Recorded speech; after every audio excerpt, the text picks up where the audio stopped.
ഞാൻ ഹോസ്റ്റലിൽ നിന്ന് മമ്മിക്ക് എന്താ മനസ്സമാധാനക്കേട്, അതാ എനിക്ക് മനസ്സിലാവാത്തത്. ഇതാ നിന്നോട് ഒരു കാര്യം പറഞ്ഞുകൂടാത്തത്. ഞാൻ എന്തെങ്കിലും നിന്നോട് പറഞ്ഞ അതിനോടൻ തറുതല പറയുന്നീ. ചേടാ, ഞാൻ എന്ത് തലവേദനയാ ഉണ്ടാക്കിയതെന്ന് എനിക്ക് സ്വയം അറിയണ്ടേ മമ്മി. നീ പലരുമായിട്ടും കൂട്ടുകൂടുന്ന എനിക്ക് ഇഷ്ടമല്ല, അത്ര തന്നെ. അല്ല, ആരാണ് ഈ പലര്? വിസ്മയാണോ, അതോ സൈനയോ കല്യാണിയോ നൂർജഹാനോ ആണോ? മമ്മി പറ. അത് സ്വയം നീ അങ്ങ് കണ്ടുപിടിച്ചാ മതി. അതെ, ഈ പാതി മനസ്സിൽ ഒളിച്ചു വെച്ച് സംസാരിക്കുന്നത് എനിക്ക് ഇഷ്ടമല്ല കേട്ടോ. ഇതൊരുമാതിരി ലൂസിഫറിന്റെ സ്വഭാവം തന്നെയാ. ഞാൻ വീണ്ടും വീണ്ടും പറയും, നോക്കിക്കോ.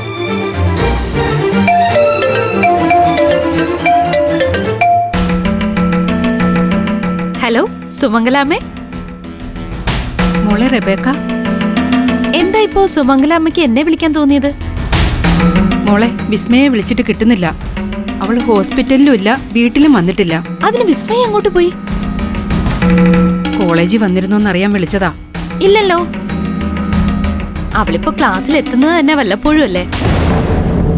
പക്ഷെ ഞങ്ങൾ ഇന്നലെ വഴിയിൽ വെച്ച് കണ്ടിരുന്നു. എന്തായാലും അമ്മ ടെൻഷൻ അടിക്കണ്ട, അവളിങ്ങി വന്നോളും.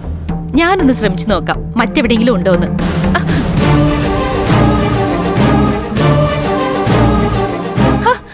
മമ്മി എന്താ ഈ കാണിക്കുന്നേ?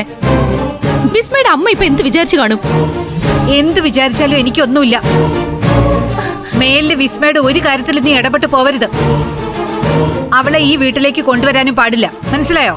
ഹോ, എന്റെ മമ്മി, ഇങ്ങനെ വെറുക്കാൻ വിസ്മയ മമ്മിയോട് എന്ത് തെറ്റാ ചെയ്തേ? അത് പറ. എന്നേക്കാൾ അധികം മമ്മിക്ക് വിസ്മയോടായിരുന്നല്ലോ കാര്യം. ഞാൻ അവളുടെ കൂടെ നടക്കുന്നത് കൊണ്ടാണ് വഴിവിട്ട കൂട്ടുകെട്ടുകളിൽ ചെന്ന് പെടാത്തതെന്ന് മമ്മി തന്നെ പലതവണ പറഞ്ഞിട്ടുണ്ട്.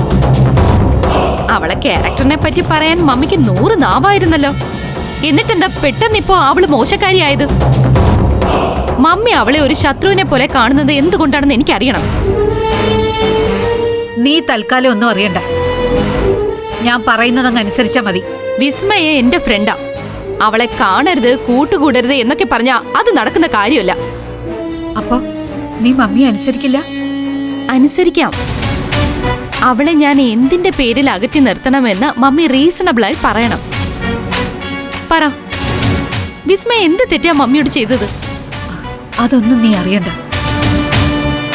അവളുമായിട്ട് ഇനി നിനക്ക് ഒരു ബന്ധവും ഇല്ലാതിരിക്കാനാ. ഹോസ്റ്റലിൽ കെട്ടിയത് ഞാൻ നിന്നെ വീട്ടിലേക്ക് കൊണ്ടുവന്നത് തന്നെ അതിനു വേണ്ടിയിട്ടാ. എന്തിന്? എന്ത് കാരണത്തിന്? മമ്മി അത് എന്നോട് പറഞ്ഞേ പറ്റൂ, പ്ലീസ്. മോളെ, മമ്മിക്ക് മോളെ വേണം. മോളുടെ ജീവനും ജീവിതവും മമ്മിക്ക് ഏറ്റവും വലുത്. അത്രേ ഉള്ളൂ, അത്ര തന്നെ. ഇതിലധികമൊന്നും എനിക്ക് പറയാനില്ല. Please do what I said, please.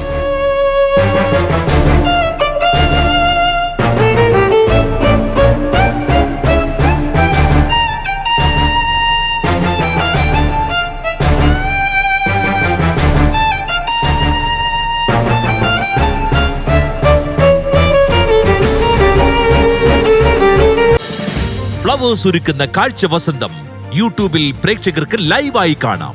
Flowers കോമഡിയിൽ join ചെയ്യൂ, ആസ്വദിക്കൂ.